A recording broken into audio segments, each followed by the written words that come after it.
Buenas. Entonces, en continuación a lo que vimos al siguiente parcial, entonces ahora vamos a empezar a ver cómo tratar aquellas ondas que están pasando de un medio a otro, pero que tienen un ángulo, o sea, que están oblicuas. Hasta el momento lo único que hemos visto es qué pasa cuando la incidencia es normal de la frontera o perpendicular a la frontera, la onda. ¿Verdad? Entonces, permítanme.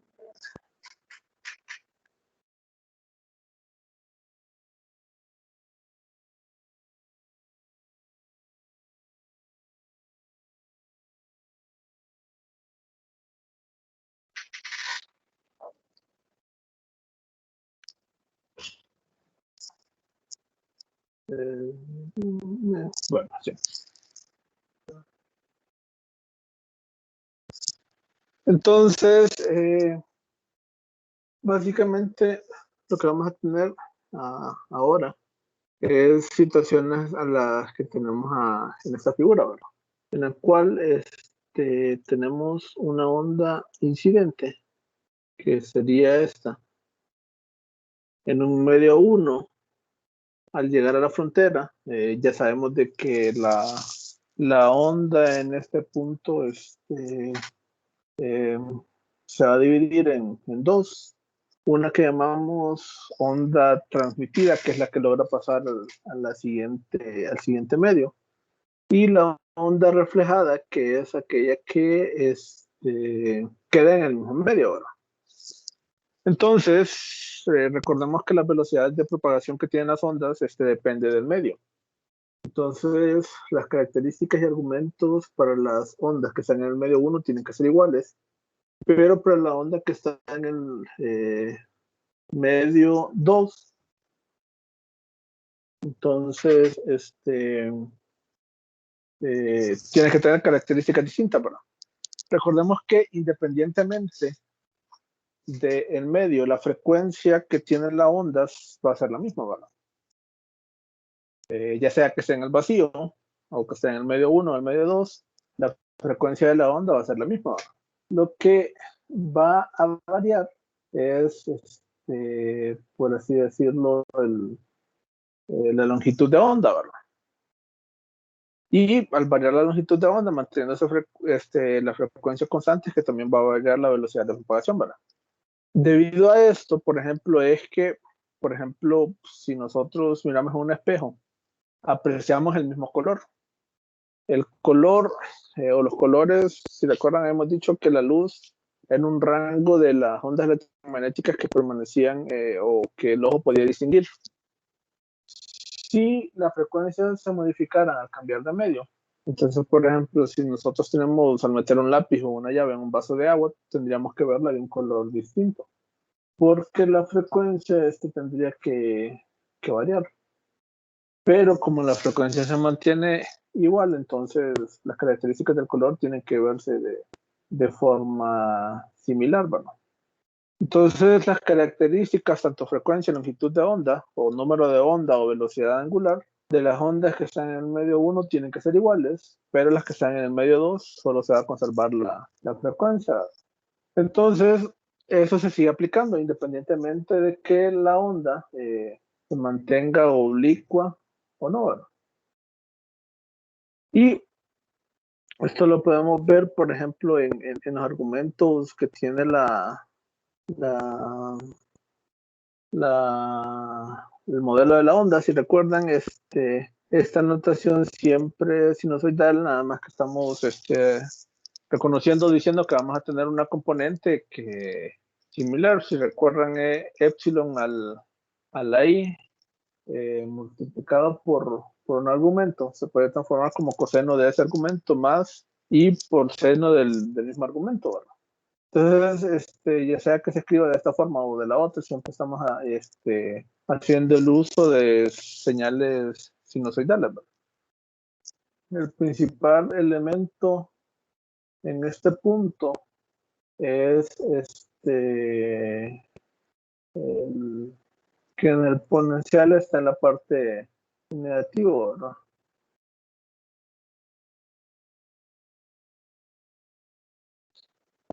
Y podemos más o menos distinguir la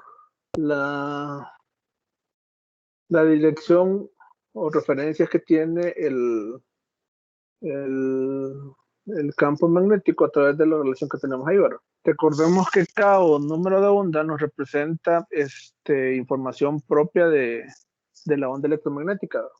Entonces, si E por B va a dar esta onda y este vector es paralelo a esa onda, entonces se puede sustituir si solo estamos trabajando en términos de, de dirección y después vamos a ver una relación que nos sirve para justificar este medio que tenemos acá, ¿verdad? Entonces, para la onda incidente tenemos este argumento. Para la onda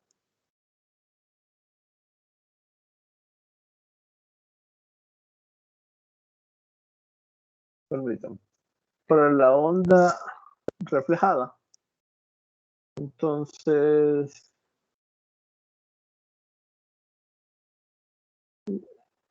la onda reflejada tiene, si se fijan, argumentos similares a los que tenemos en esta parte de acá, pero ya la onda transmitida entonces tiene que tener argumentos distintos. Si bien de esta forma podemos solo verlo con la relación de las velocidades para el campo magnético, aquí una velocidad 2, si vemos lo que tiene que ver con la longitud de onda, que también es proporcional a la frecuencia, eh, queda similar, pero lo que tiene que ver con el número de onda, o el vector del número de onda, sí varía, ¿verdad? Pero como mencionábamos, si permanece en el mismo medio, la longitud de onda y el número de onda, tanto de la onda incidente como la reflejada, tienen que ser exactamente las mismas, ¿verdad? Entonces, podemos llegar a esa relación, ¿verdad? Si, si recordamos, la, um, la velocidad de propagación es igual a la longitud de onda por la frecuencia, ¿verdad? El número de onda es igual a 2 veces pi entre la longitud de onda, ¿verdad? Y en la velocidad angular es igual a 2 veces pi por la frecuencia, ¿verdad?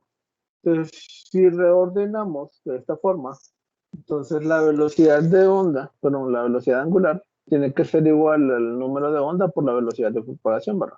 Como la velocidad angular o la frecuencia son iguales para cada uno de estos, entonces se va a mantener constante, ¿verdad? Si la frecuencia es constante, entonces la velocidad angular también tiene que ser constante, ¿verdad? Entonces, los otros términos que van a variar son los otros términos que tenemos acá, ¿verdad? Al tener en este punto velocidades iguales, tanto para la onda incidente como para la onda reflejada, entonces forzosamente para que esa relación sea cierta, este factor o el número de la onda reflejada tiene que ser igual al número de onda de la onda incidente, ¿verdad? Y después se puede tener una relación en función de este valor, ¿verdad? Al final, esto también se puede cambiar al índice de refracción, pero recordemos que el índice de refracción es igual a C entre B. O dicho de otra forma, la velocidad de propagación en el medio es igual a la velocidad en el vacío entre el índice de refracción.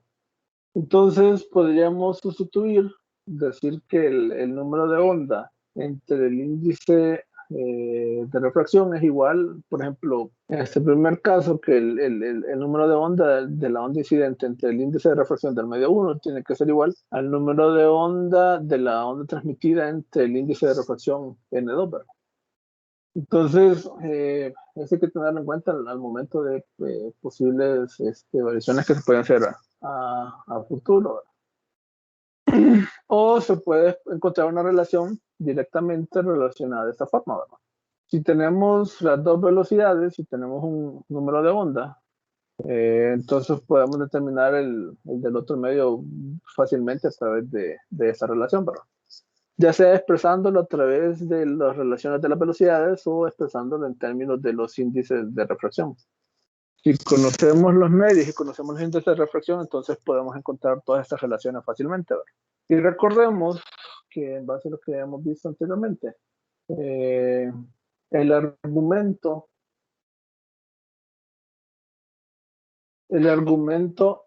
de las funciones básicamente va a quedar definido a través de este elemento, ¿verdad?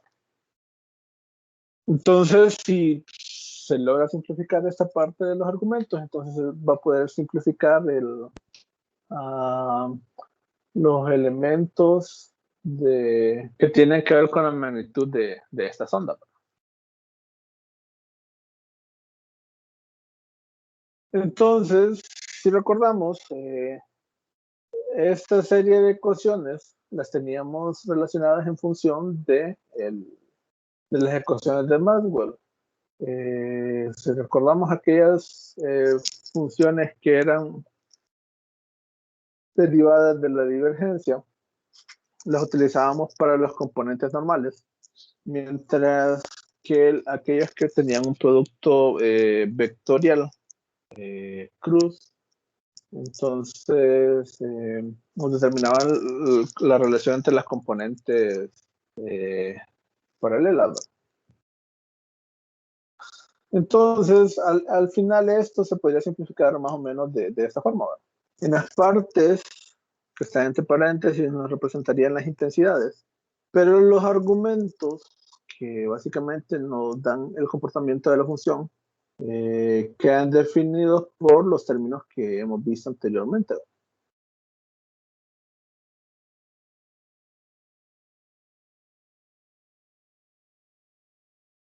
Y si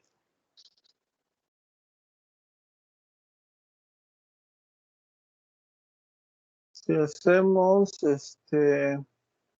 un cambio,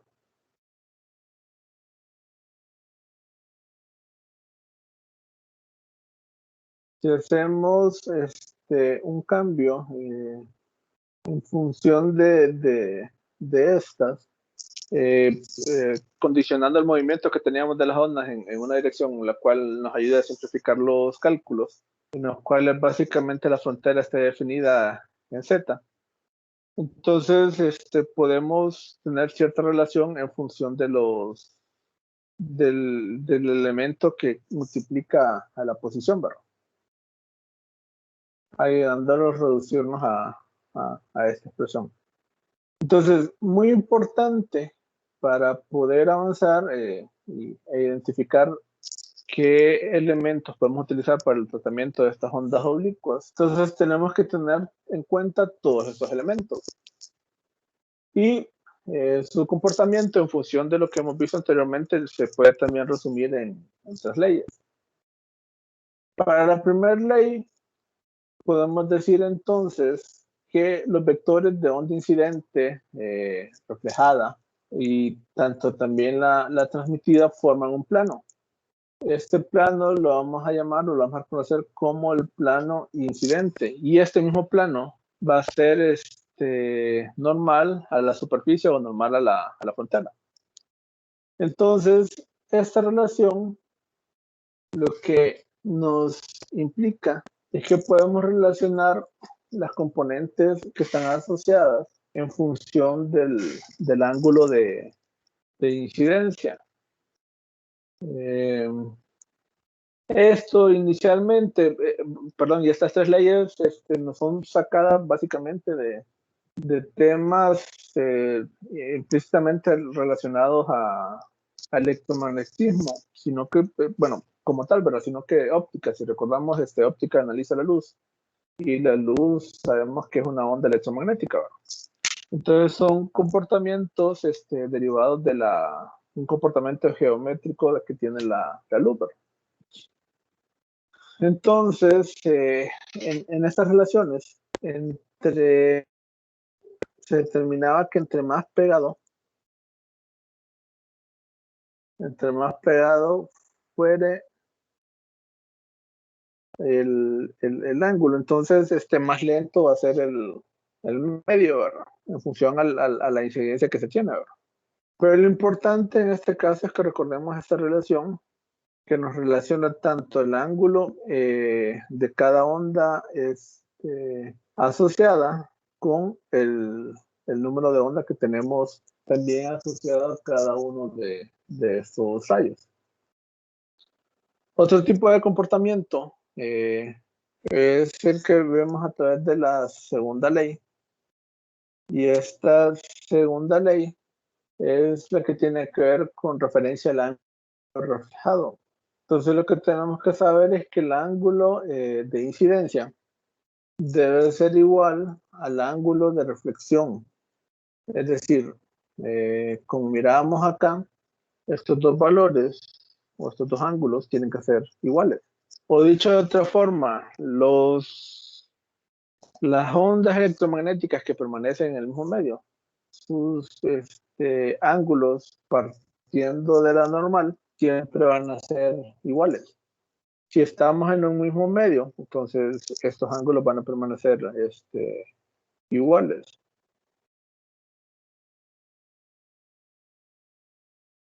Entonces, esta simplificación nos dice que el ángulo incidente es igual al ángulo reflejado.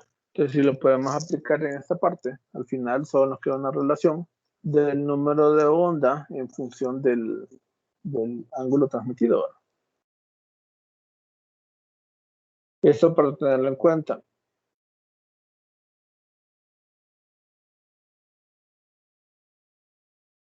Y la tercera ley, que tiene que ver con el ángulo de la onda transmitida. Entonces, nos determina o está relacionado a través de lo que ya hemos visto y conocemos como la ley de Snell, o que también es conocida como la ley de refracción, y está determinada a través de esta relación, ¿verdad? Cuando nosotros lo habíamos visto anteriormente, estaba escrita de otra forma, y era, por ejemplo, que N1 por el seno de θ1 tiene que ser igual a N2 por el seno de θ2, ¿verdad? Pero como está escrito de esa forma, es básicamente una forma distinta en la cual se puede representar, ¿verdad? Podemos observar que esta tiene un comportamiento similar a la primera ley. Nada más que en este caso está siendo relacionada en función al número de onda, ¿verdad? Mientras que en esta expresión está relacionada ahora directamente con el índice de refracción, ¿verdad? Entonces, potencialmente, esto nos va a representar a futuro una coincidencia en la cual podemos trabajar para desarrollar este tema específicamente, ¿verdad? Entonces, si recordamos de la ley de Snell, se pueden dar cuatro configuraciones, ¿verdad? Uno es cuando la incidencia es normal, el ángulo, perdón,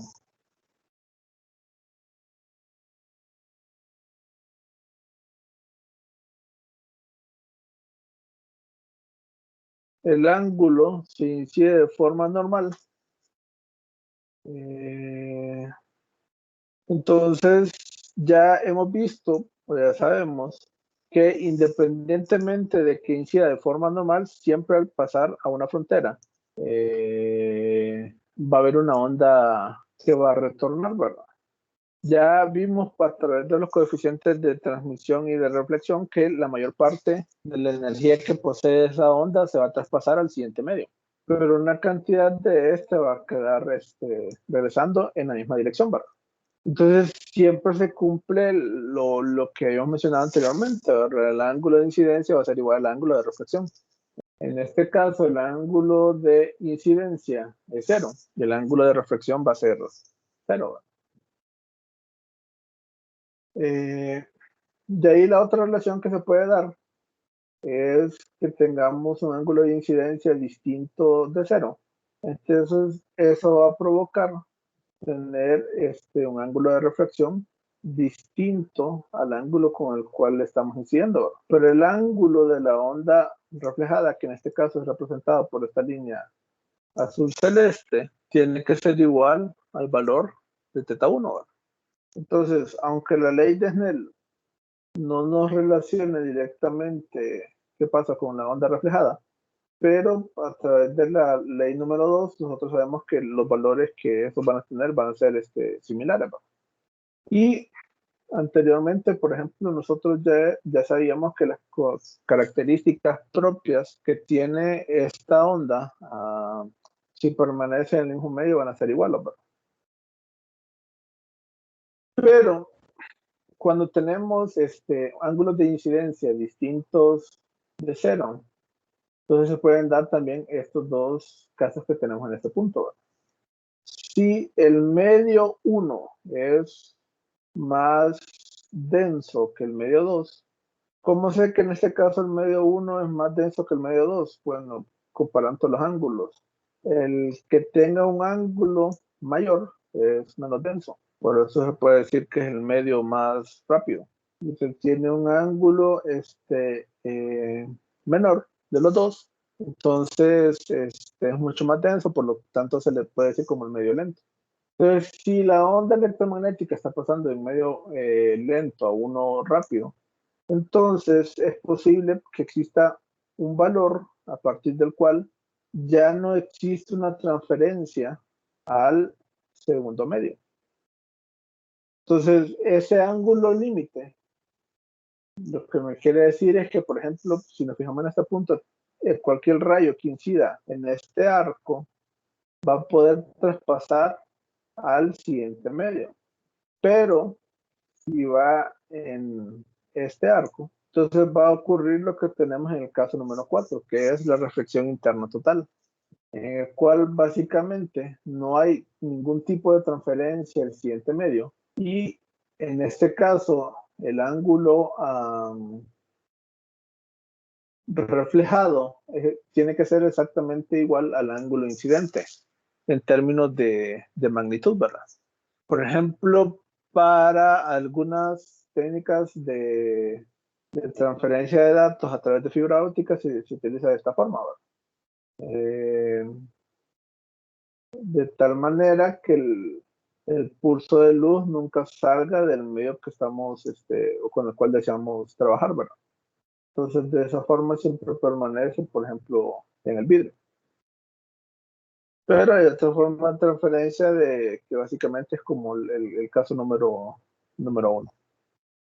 Entonces, en este caso número 3, lo que pasa entonces es que la de luz viaja en el límite, o en la frontera entre los dos medios.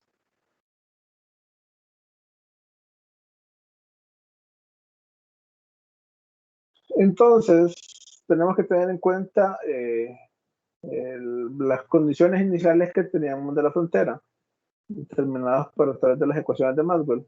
Pero si a eso le sumamos estas tres condiciones o estas tres leyes descritas anteriormente, y también el análisis que hacíamos de los tipos de ondas que se van a formar, entonces podemos transformar las leyes de Maxwell que teníamos inicialmente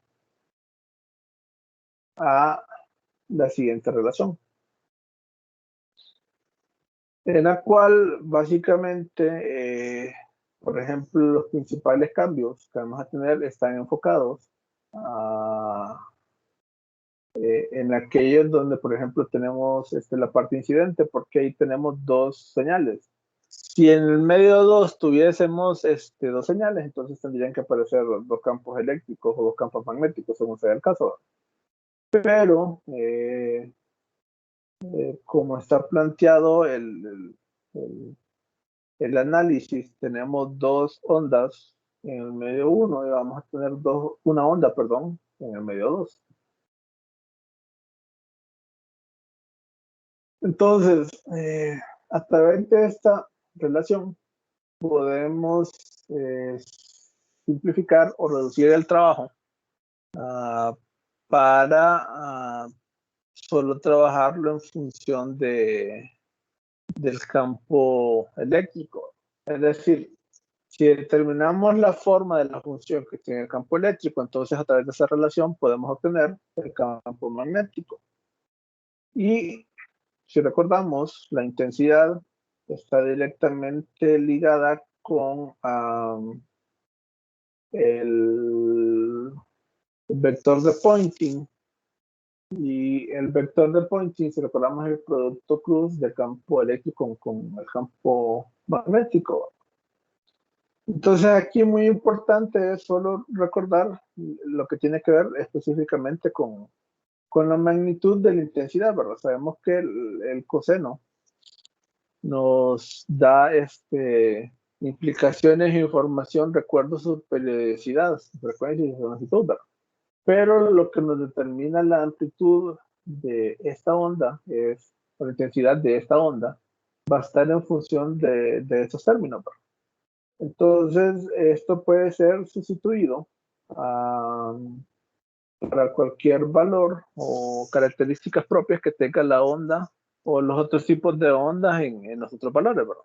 En vez de ser aquí la magnitud del campo eléctrico incidente, si estamos hablando del reflejado, tendría que ser la magnitud del campo eléctrico reflejado, y si estamos hablando del transmitido, entonces tendría que ser la magnitud del campo eléctrico transmitido, ¿verdad?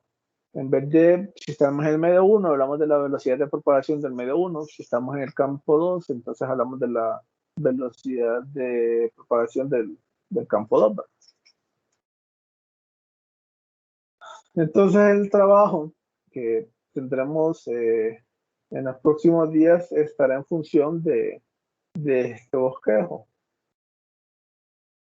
en el cual tenemos el plano XY que nos representa la frontera. En este caso no podemos identificar el eje Y porque estaría en este caso saliendo de la pantalla, ¿va? X por Y tiene que ser igual a Z. Entonces si hacemos uso de la mano derecha, Y tendría que estar saliendo de la pantalla, ¿va? Entonces esto es lo que mencionábamos al principio, que si recuerdan, vector o este plano que tiene que ver con el vector del número de onda multiplicado por el vector del campo eléctrico, entonces nos da la dirección del campo magnético.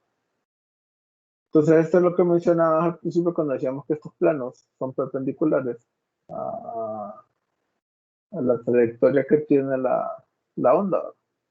Entonces, lo importante acá es recordar que todo lo que tiene que ver relacionado con los ángulos que van a tener estas ondas, básicamente está relacionado con la ley de Snell, ¿verdad?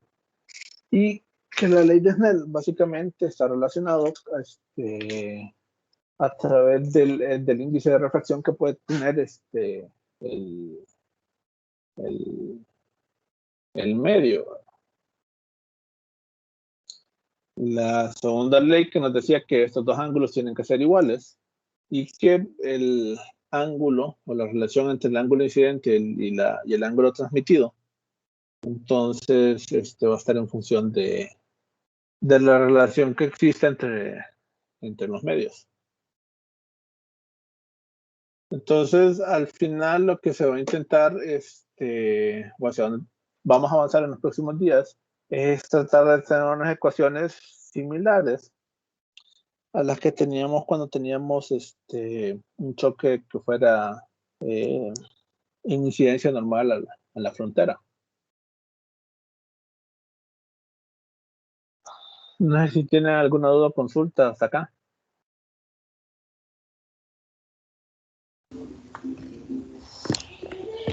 El vector K unitario siempre es el de la dirección en que se propaga la onda. Si estamos hablando de la onda electromagnética, sí.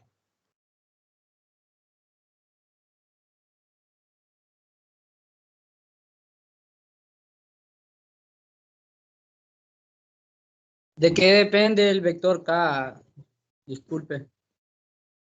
El vector K básicamente es el argumento que va dentro de ya sea la señal sinusoidal o no. Si recuerdan, cuando creo que solo lo mencioné, básicamente cuando estábamos en choques normales solo hacíamos mención de una dimensión, por lo tanto era K por X, ¿verdad? Pero en realidad las ondas no viajan en una sola dimensión, ¿verdad? O sea, no están limitadas a viajar en una sola dimensión. Entonces, la forma correcta de describirlos, y aún por ejemplo en 200, se limitan cuando se vio la propagación de ondas, queda limitado a una dimensión. Entonces, la forma correcta para describir esto es a través de esta relación. K vendría siendo como el equivalente de número de onda, pero se le dice el vector de onda. También se le puede llamar de esa forma. Y, por ejemplo, el equivalente era, por ejemplo, ya tenían K por X menos omega por T. Entonces, si cuando solo estábamos en la dirección, solo estábamos viendo la componente en X, entonces estaría teniendo componentes en cada uno de estos elementos y por el producto punto del vector de posición R. Entonces nos queda un escalar.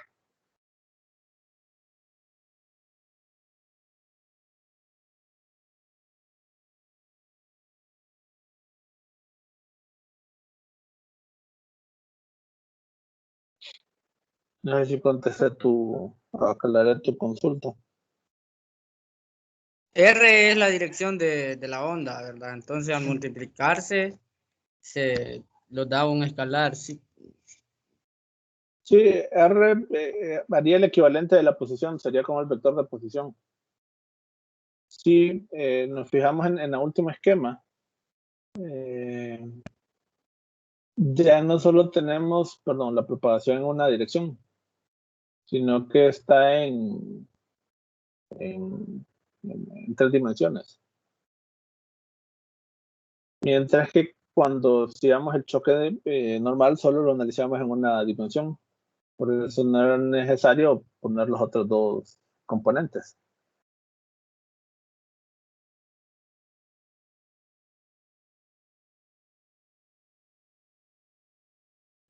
Muchas gracias.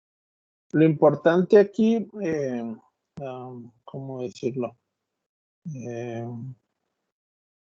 Vamos a llegar a una conclusión en la cual vamos a obtener, por ejemplo, la relación entre, nuevamente, los coeficientes de transmisión y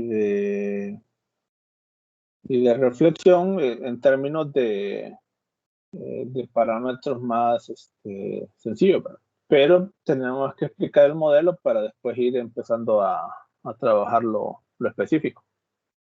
Por ejemplo, desde el momento que ponemos que la frontera está en X y Y, entonces estamos simplificando las condiciones a lo real, ¿verdad? Pero al final lo que se intenta hacer es eso de tener un modelo simplificado para entender qué es lo que pasa.